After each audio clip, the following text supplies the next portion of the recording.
In the past 2 weeks, there has been a string of horrific violence across California. In response today, Governor Gavin Newsom and state lawmakers announcing new gun control measures. KCAL's Tom Wade is here to break down the new law for us. And Tom, we already have some of the toughest gun laws in the country. We do, and I can tell you it was a very tense press conference today. There was very intense mood there. Democrats tried to pass this legislation several months ago, but there weren't the votes. Now they say they have them, but will this legislation hold up if it goes to court and ends up in the U.S. Supreme Court?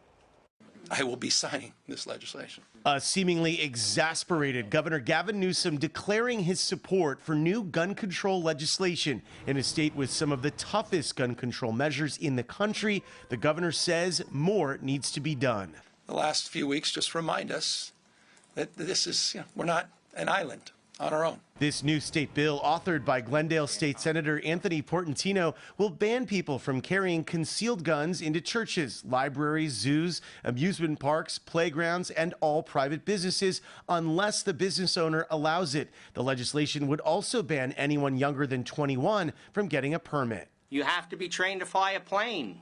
You have to be trained to drive a car. You should have strong training requirements if we're going to give you the responsibility to have a concealed weapon. You don't need a gun to go to Dodger Stadium or to your daughter's AYSO soccer game or into a government building or into a bar where they serve alcohol. But gun rights advocates say this bill could backfire and end up negatively impacting innocent people. Jonathan Solomon owns Redstone Firearms in Burbank, where he sells guns but also offers consulting, education, and training. And it's unfortunate because all the places that he's trying to restrict concealed carry holders from actually carrying are all soft targets. And those soft targets are the places that people need to have some type of defense mechanism. It's taken away that ability to not become a victim in public.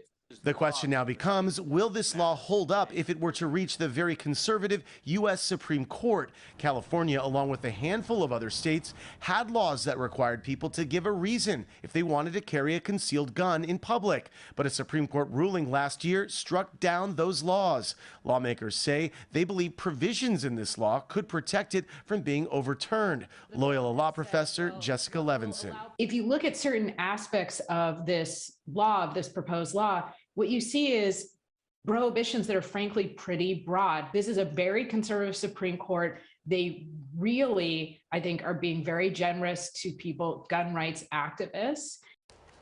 California had 6 mass shootings in January and at least 29 people were killed. So those are awful statistics, obviously.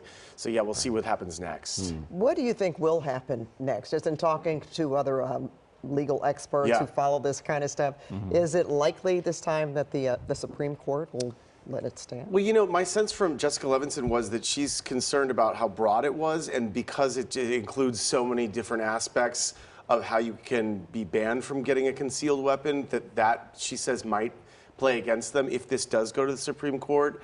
Also, including the 21-year-old provision, you have to be a certain age to be able to get a concealed weapon. So, yeah, I mean, there's a lot of big variables there, and the Supreme Court's been very tough on people trying to restrict gun rights. In the past, the court has been really tough on overly broad measures. I think that's right on. So we'll see. Thanks so much, Tom. Thank you. All right. Thank you.